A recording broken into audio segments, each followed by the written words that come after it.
Today, I'm joined by retired Colonel Douglas Macgregor to go over some questions about the different wars and the fate of our republic. Colonel Macgregor, thank you so much for joining me. Sure, happy to be here.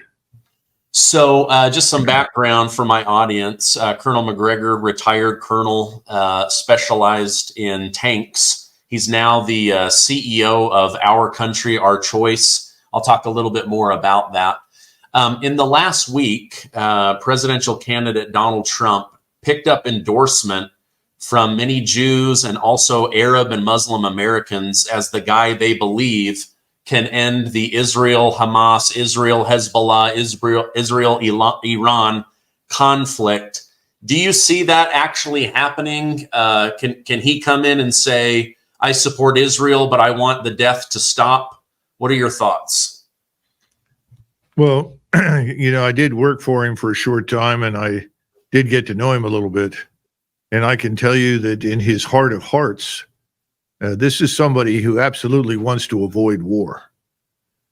And I think most people need to know that whatever he says, and I'm not saying that he's not truthful, it's not serious, but this is something he wants to avoid. And if he can bring an end to it, he very definitely will.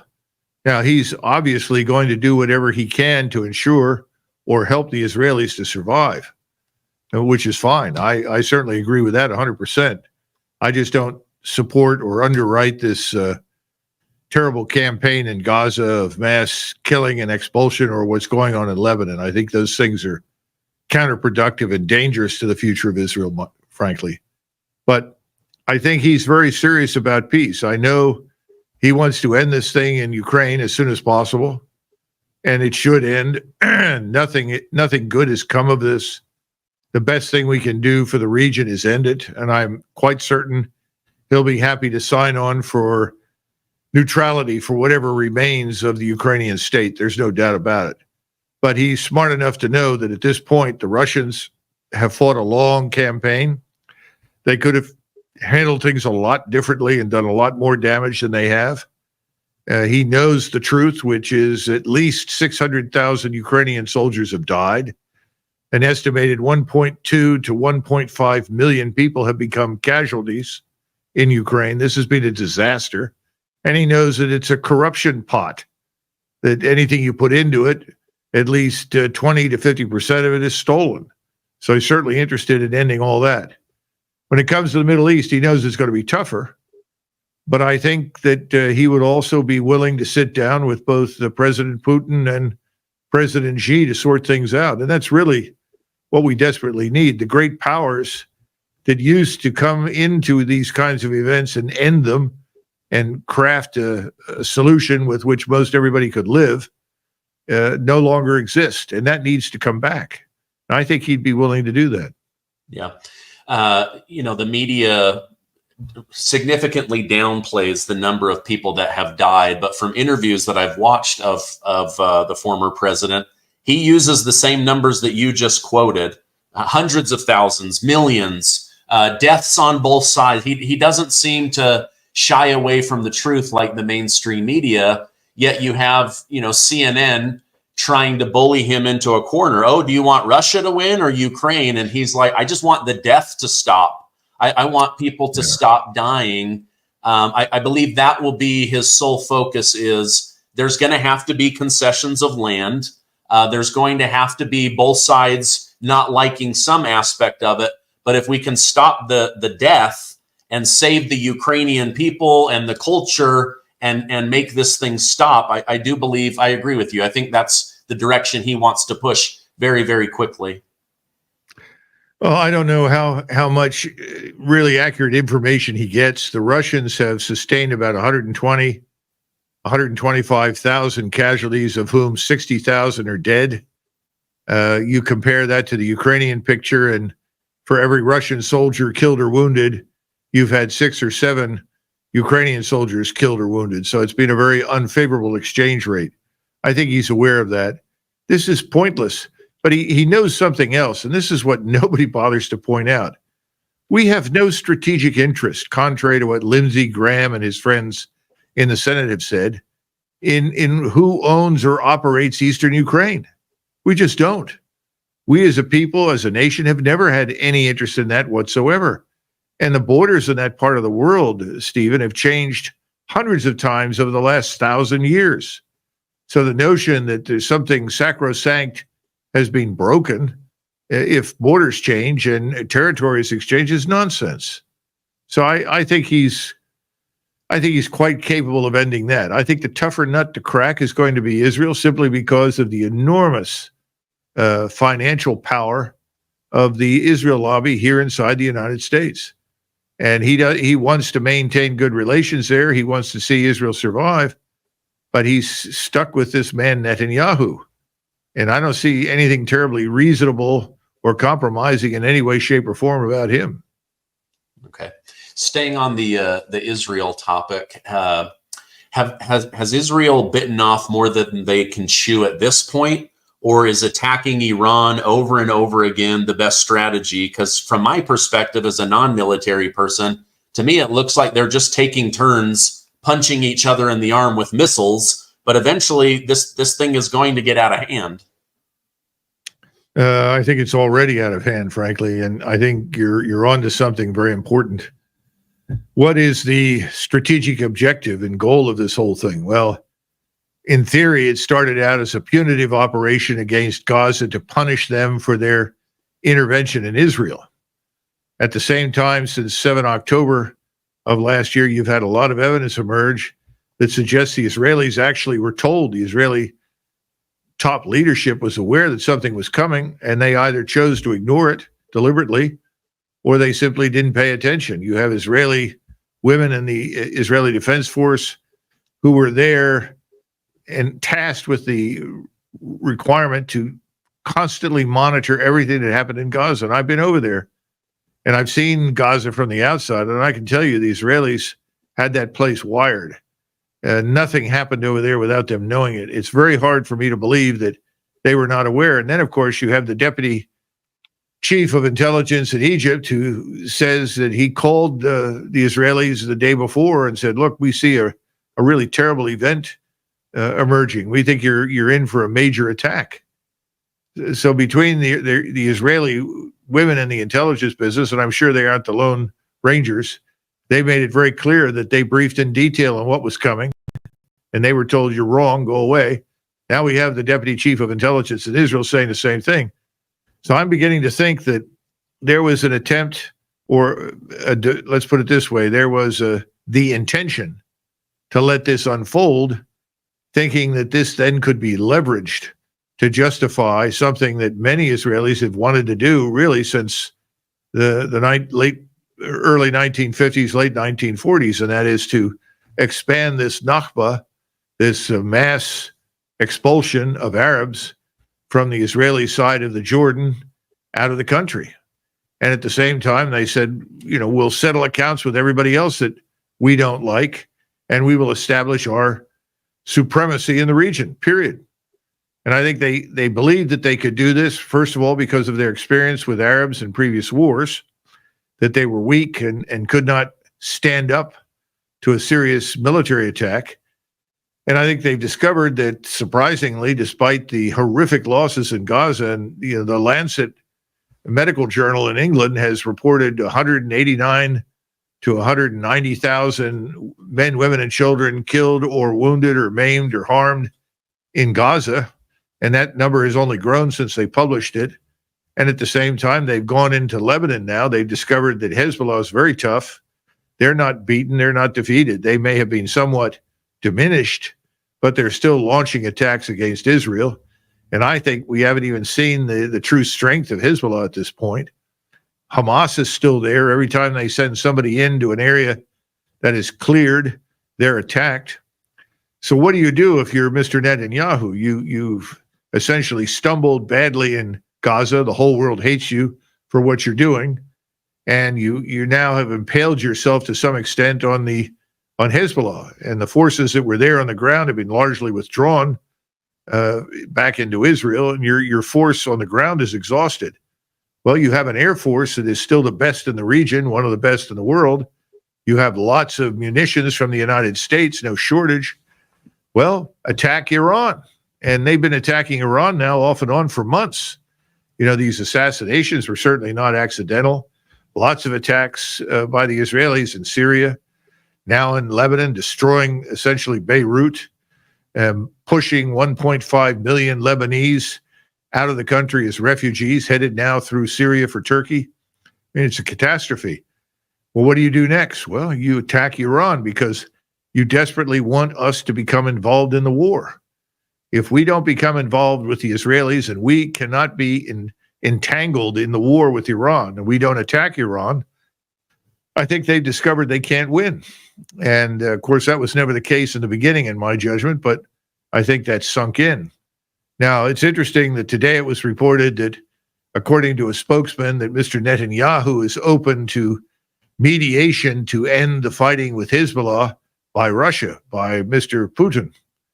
Now, I don't know what Putin's response will be, because after all, quite recently, the Israelis attacked and destroyed Russian facilities and ammunition storage points on the ground in Syria.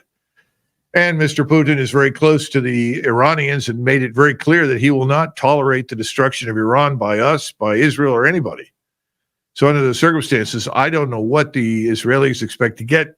I don't know if he's actually serious. But that's an interesting twist on this very crooked, twisted road that he's on at this point. Yeah, it's like each of them has Big Brother that they're kind of hoping. Iran has Russia, China, Israel has America. Are both sides going to be pulled in from this war? It's been terrible to cover. I hate all the death. I guess I'm with Trump on that side, where I just want all the killing to end. I say to my wife all the time, I can't believe we still have war in the 21st century. It just is shocking to me. I read today that Biden and the White House have authorized another $425 million of U.S. taxpayer money to Ukraine. Why is the United States still funding a war that can't be won? It's contributing to the collapse of the Ukrainian people, the Ukrainian culture. Does Biden genuinely believe that leaning into this is still the right course of action, or do they just not know how to get out of this without looking weak? I don't understand it at this point. I know we're going to go a little deeper into the sovereignty of America and how to make America great again, but let me just do a quick commercial break.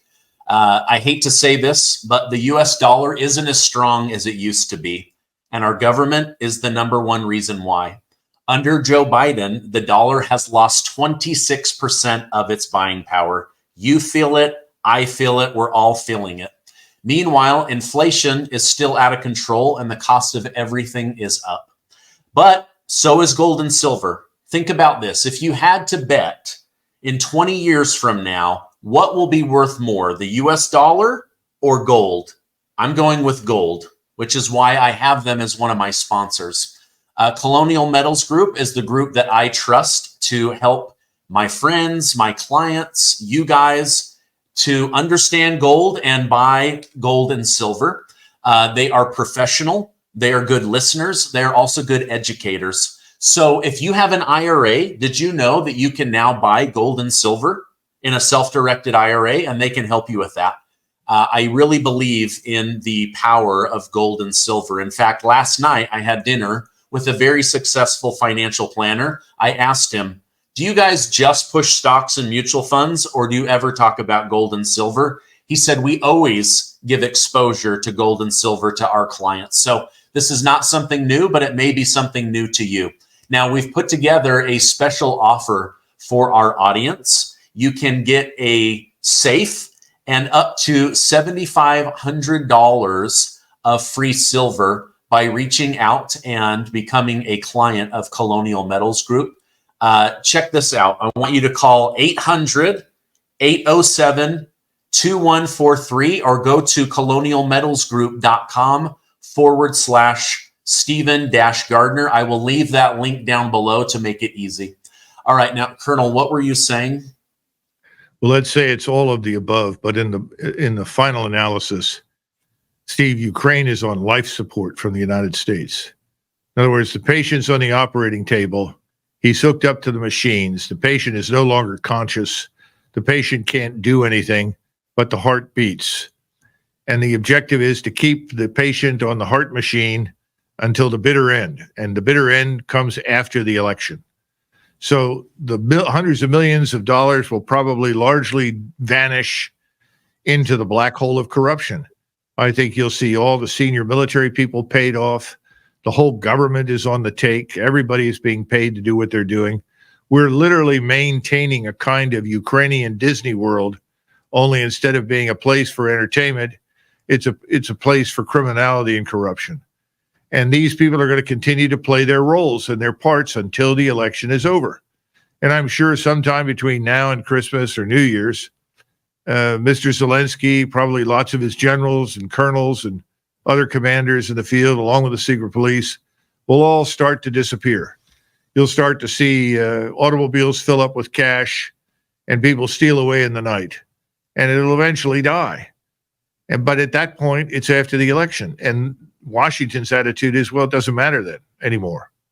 And pretty soon it'll be a situation where somebody says, well, what about what's happening in Ukraine? And people are going to say, what? Ukraine? Oh, that's over. No. We're focused now on Israel and the Middle East. I think that's where things are headed.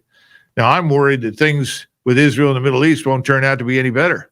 In fact, I've worried from the very beginning that Israel would turn into a kind of Middle Eastern Ukraine, because they have taken on, as you pointed out at the beginning, the entire region, because they see us as behind them. Remember, Boris Yeltsin flew into Kiev in late April, early May, and he told Zelensky, don't sign any peace proposals, don't compromise. Washington and we will stick with you until the bitter end.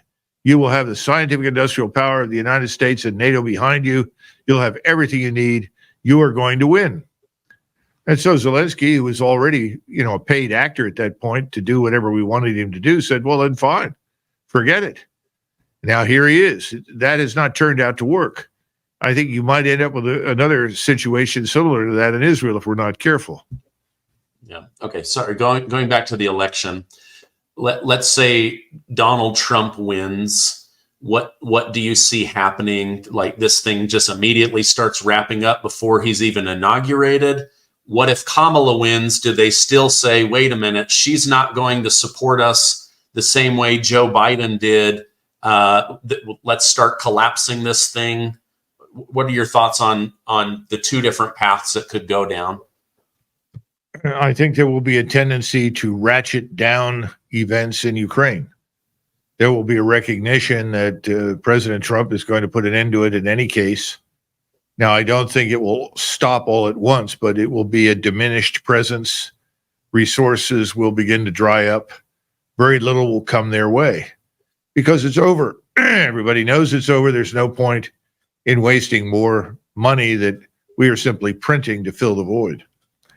The situation in Israel is different. The situation there is such that I'm concerned that there will be a concerted effort to widen this war, as Mr. Netanyahu has done thus far, in order to bring us in as soon as possible. And then the question is, what do the people in Washington do right now? Well, they're all obligated to the lobby to go along. They're bought and paid for, so they're not going to question it. They're going to go along. And I suspect that initially, Mr. Trump and others will say, you're not doing enough. If I were there, this would happen. Now, that's a great thing to talk about, but it doesn't work very well. JFK, all through his election campaign, talked about this thing called the missile gap and said, we're at great risk because there's a missile gap, and that's because of Eisenhower, and he didn't do this and he didn't do that. So he wins election, and within a few months, there's no more mention of any kind of a missile gap. And he was questioned about that privately. He said, well, I guess there really wasn't one. In other words, what people say before they're in office has a habit of going by the wayside if it's not convenient. So what we don't know is what that means for the war in the Middle East that involves Israel and the United States as its ally. That I don't know. But I think it could go that way over time.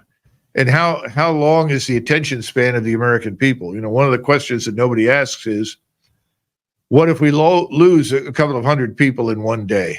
We've got 25,000 people in Syria, in Iraq, in these little forward operating bases, and in Jordan. What happens if the Iranians strike those? They've chosen not to do so, but there's nothing to stop them. What happens to our aircraft on airfields that are in the region? Could they be destroyed? Obviously. What happens to our ships? In other words, if we get into this and we fly into the region and we try to attack Iran, we're going to lose people. It's inevitable. People will say then, well, really, what are we doing there? I thought we went over to defend Israel. And then somebody will say, yeah, but we're not defending Israel. We're just attacking Iran. Well, why are we doing that? And everybody will say, well, Iran is evil. But then pretty soon people begin to say, well, wait a minute, though. That's not really something we signed on for. And I don't think it'll take years for Americans to figure that out. Remember, it took a long time for us to figure out that we had made terrible mistakes in Vietnam. I don't think that'll be the case this time. Okay. So I don't know what happens, but that could happen. Okay. If things ratchet down, they say, we're not supporting you with more weapons, more money, get to the peace talk tables with Putin. At that point, does Trump truly put his money where his mouth is, America first, and start rebuilding the American stockpile of weapons and ammunition to make sure that America is safe? Well, that's another issue. And again, an awful lot of the material that we've expended is old. In other words, we're still dealing with a lot of platforms and a lot of technology and weapon systems that are old. And to be perfectly frank, Stephen, a lot of that material has not performed very well in Ukraine.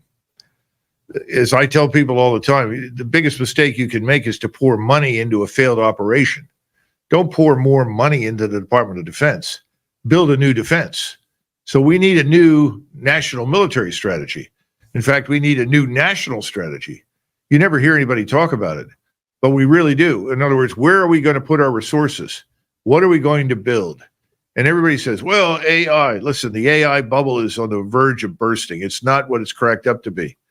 That's not the future. That's not everything in the future. They're going to ask questions, what are we doing to bring back the production base? And that's something that President Trump wanted to do, what he was in before, and I'm sure it'll come up again. We've got to repatriate a lot of our industry and manufacturing. We've got to build it up again. People say, oh, well, that's impossible. Nothing's impossible. He's got to close the border. That's going to take 40, 50, 60,000 troops. And then when he closes the border, he's going to have a war inside the United States because the cartels will be angry over the fact that we've closed the border. They can't get the drugs in. They can't sell them. They can't make billions of dollars. Do you think they're going to take that lying down? No, certainly not. And we have them in cities. We have them in rural areas. We're going to have to root these people out. It's a massive war on criminality, not very different from the wars that we conducted against the mafia and the Cosa Nostra in the day. This time it's actually worse because they're all over the country. They're not concentrated anywhere. So those things are going to take over and I think dominate the scene. And I think most of our troops are inevitably going to come home. We haven't even talked about where are we going to be financially? Where is the economy headed now? You've had a lot of people on to talk about that. And how many people have said that we're within sight of financial Armageddon? How many times has Nassim Taleb said, the black swans are ready to take off? And people keep saying to him, well, okay, we've heard you say that. When's it going to happen? He says, well, I'm not sure, but we're close. Well, Stephen, I think we're close. And we don't know what the impact of overseas military adventurism in these foolish wars could have on the markets. But I think it could be profoundly negative, particularly if we are seen as bungling things, losing people, and ultimately ignominiously withdrawing from the region, which I think is very possible. Okay. I don't want to spend a lot of time on this because I'm hoping Kamala will lose and Trump will win. But you're a lot closer to Washington, D.C. than I am. In fact, I know almost nothing about Washington, D.C. But how much real world experience does Kamala Harris have with foreign affairs, specifically wartime related military foreign affairs? Nothing. Stephen, a very wise man that was a great friend to me and a very brilliant professor. He also retired as a 3-star. His name was Bill Odom. And he used to say to me all the time, what are the requirements for a president? He would say the president has to be an expert in international relations. He has to be an expert on the economy and understand finance. He has to be an expert in military affairs. That's 3 things. And he has to know something about domestic politics. He said, now, what do most people that come to office in Washington know about? He said, 1 thing, domestic politics. What about the other 3? Well, the last president we had that understood those things really, really well, I think, was Eisenhower. Although you can make a good case that Nixon came close, I think Eisenhower really understood it. Now, we don't have anybody like that on the horizon. I don't care in either party. On the contrary, we have too many shameless opportunists inside the Beltway who simply see pretending to be commander-in-chief as an opportunity to enrich themselves and project themselves. The good thing about Donald Trump is he didn't go into politics to get rich. But those 3 things are still missing. Understand the international system, understand the military, and understand finance and the economy. Those are tough. Not very many people are really grounded in that. Okay. What about going back to Russia, Ukraine? I'm reading that Kim Jong-un of North Korea has shipped over soldiers to help Russia fight Ukraine. As I see it, I don't even know that Russia needs them. I mean, they're already, over 1 million strong. Is this more of a quid pro quo? You guys give us ammunition and weapons, and we'll allow the North Korean army to get some real world battle experience? I've been really looking at this very hard and turning to all of my sources. I can tell you that the North Koreans have routinely trained in eastern Siberia on Russian soil for decades. It is Moscow that has always been North Korea's principal patron and mentor, not China. Koreans and the Chinese hate each other, especially Kim up in North Korea. Xi would like him to go away. He sees him as a catalyst for conflict and bad for business. I think Xi would privately like to see the Republic of Korea take over the whole peninsula. But in order for that to happen, we have to leave the peninsula. And we have chosen not to go anywhere. As a result, Korea remains divided, with the North of about 25 tragic, million Koreans living on the edge of destruction and poverty. But he does send his troops up there to be trained. He has adopted all the Russian military equipment. Anything that comes in the form of a missile, he owes entirely to the former Soviet Union and to the current Russian regime. The Russians tended, and the Soviets before them, tended to give him just enough to make him look dangerous, but no more. Now, the Korean troops that I've seen in pictures, those troops were all in eastern Siberia, just north of the border between Russia and Manchuria. Remember, Russia shares a border with North Korea. People don't know that. There's a bridge right over a river, and bang, you're in Russia from North Korea. The Russians shipped them grain, they shipped them technology, and a lot of things to keep the state afloat. It's a disaster. The point is this: I can't find any evidence for any large grouping of Korean forces anywhere near Ukraine. Now, it is possible that some Korean officers or NCOs or groups of them may have been flown for some reason from eastern Siberia over to Ukraine to look at the battlefield, because they do adopt all the tactics and organization that the Russians develop. And they may have wanted to show them, or they may have wanted to see the effectiveness of Russian operations. But that's a far cry from the notion of a core of 50, 60, 70,000 troops. There's no evidence for that. And as you rightly point out, the Russians don't need it. They've got this under control. They're not losing 2,000 people a week, which is the case with the Ukrainians. They're losing very few men, and they don't have to lose men because now they have absolute control of the airspace. They have air supremacy. So they can deliver a lot of destructive bombs like these glide bombs at 6,000, 9,000 pounds of fuel air explosive. Just annihilates anything it strikes. The Russians want to get this over with, and they're moving, not recklessly, but very deliberately forward to the river. And they'll get to the river sometime in the near future, the Dnieper, and probably to Kiev. What they will do at that point will depend on circumstances and conditions.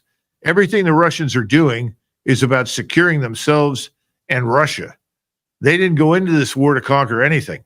They've already liberated the territory that's historically Russian, with the exception of Odessa and to a lesser extent Kharkov. But the people in those areas are Russians. So those people are no longer subject to abuse or oppression of the Ukrainian regime. That's all icing on the cake for Putin. He's not interested in ruling any Ukrainians. He doesn't want to go west. But he's left in a position of having to determine whether or not he has no choice. Because what he won't allow is for Eastern Ukraine to becoming a launching pad for a future war against Russia. Neither would we. So we would do the same thing if it were Mexico. So I think the whole Korean thing is just designed to create a boogeyman. Oh my God, thousands of Koreans are going to charge across Ukraine into Poland. It's nonsense. Not going to happen. Okay. Final question. I appreciate you coming on. You mentioned earlier this task, if Trump gets in, of mass deportation, getting the criminals, dealing with the gangs. The cartel is not going to go into the night quietly, not with tens of billions of dollars on the line. Do you see Trump being able to actually make progress on this internal battle? Because he's also going to be fighting the Democrats. He's going to be fighting the rhinos. And then on top of that, what happens when 15 million illegal immigrants are suddenly cut off from U.S. taxpayer money? Do they go home? Do they start an internal battle? Do they try to take over more apartment complexes? I see this thing not going well. Well, it's interesting. I was asked for my opinion on this by people whose names have to be undisclosed. And I have given some recommendations. And the first thing is that you've got to secure that border. In other words, that has to be tightly controlled. Nothing gets in or nothing gets out unless it's legally doing so. So that has to be absolutely maintained. Until that thing is secure, you can't move on to phase two. Phase two is you give illegals in the United States 90 or 120 days to voluntarily leave the country. And they're told if you voluntarily leave, you can take your belongings with you. You have to take your children, your families, everything goes, but you get 90 to 120 days to make this happen. Then you make it clear that after the 120 days, anyone who is still here is vulnerable to being arrested and prosecuted for any range of breaches of the United States Criminal Code, because you can't break into this country and flaunt our laws, although obviously Washington has tolerated that. Strictly speaking, no. We have laws against that. And many of these people that have come across, I'm not saying all of them, but large numbers are, in fact, what Donald Trump has said, criminal elements. Now, that's when you begin to get into the problem with the drug cartels. I don't know if they're ready for this, because to deal with the drug cartels will take more than the local police, more than federal marshals. It's going to take military power working closely with the police and federal marshals. And some of that will be National Guard. And in some cases where you're dealing with harder cases of resistance, it will have to involve the regular military. And again, historically, we've done these things before. We used the U.S. Army and the National Guard to deport people. 3 million Mexicans initially under FDR at the beginning of the Depression. 9 million were deported under Herbert Hoover right after the Depression broke. And then subsequently, there were another million or so during the Second World War. After the war ended, Harry Truman deported a couple of million. And finally, Eisenhower, another 1.2, 1.5 million under his Operation Wetback. So we've done this before, but we've never had to deal on a great scale with the criminal syndicates that are represented by these drug cartels. They're well armed and they're vicious criminals. They're not going to go gently into the night. So I'm not sure that has been thought through, and you can't do it nationwide all at once. You've got to go district by district, town by town, and last of all, you go into the big cities, not initially, because they will be even more difficult to deal with. And part of the problem is that these large cities, as you know, have allowed people like this, many of whom are criminals and deeply embedded in the criminal networks, to enter and live in these cities unmolested without any requirement for anything to identify them or to obey the law or anything else. This is a long-term issue for us. So we're going to have to deal with it. And, I think President Trump has the backbone and the character to do it. What I don't know is who's working for him. Who's he going to appoint? What are they going to say? Are they going to be as blunt, as frank as I am? Are they going to soft pedal things? Because I've got news for you. If this turns out not to have much teeth, it won't happen at all. Yeah. Okay. Well, I want to thank you for coming on. I always enjoy our discussions, and it really makes me think. I know my audience values your input. I hope you will be called on even more if there is a second Trump term to share your opinions and strategies and ideas. If people want to follow you online, is the best link for me to put ourcountry.ourchoice.com and your Twitter? Sure. Any of those things, Our Country, Our Choice, very definitely. Again, I urge everybody to go to RE:public Republic, this new platform, look at it. And as I talked to you earlier, we'll get these discount codes out there, because I think as people discover this, that's definitely going to be at the top of their list. I mean, why pay 180 when you can pay 120 and get the same thing? So we'll talk more about that in the future, but Our Country, Our Choice is always a good place to go. My website, DougMacGregor.com, DouglasMacGregor. It has several, FutureDefense.com. All of those are there. You can Google and find me very easily. All my videos are there, whatever you want to do. Okay, great. Well, thank you again for serving our country and all you do, and I hope you have a great rest of your day. Same to you, Steve. Thanks a million.